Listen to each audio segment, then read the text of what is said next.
မကျွန်တော်ဒီမှာထိုင်လို့ရလား မရအောင်မရအောင်ကျမတကယ်ရှင်းလာအောင်ပါ မဒီနေ့လိမ့်လာရဲ့မိတ်ကလောကရမ်းကြည့်ကောင်းတာပဲတော့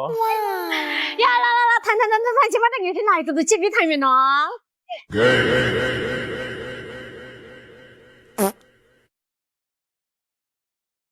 မကျွိုင်းလိုက်ရဘယ်နားမှလည်းမကြည့် sorry မောင်လေးမမရေးစားရှိရ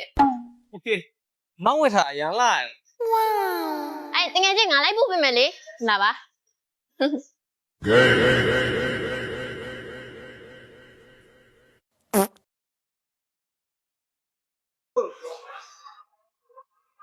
โอ้ sorry ပါနော်မကျွန်တော်ကိုကိုအတွက် coffee သွားဝယ်တာပါသူရုံးတွက်ကန်တော့ကြာနေလို့နော် အော်အဲ့ဆိုလို့ရှိရင်လည်းမရှိကနေပဲတန်းစီလိုက်လေရတယ်ရရနော်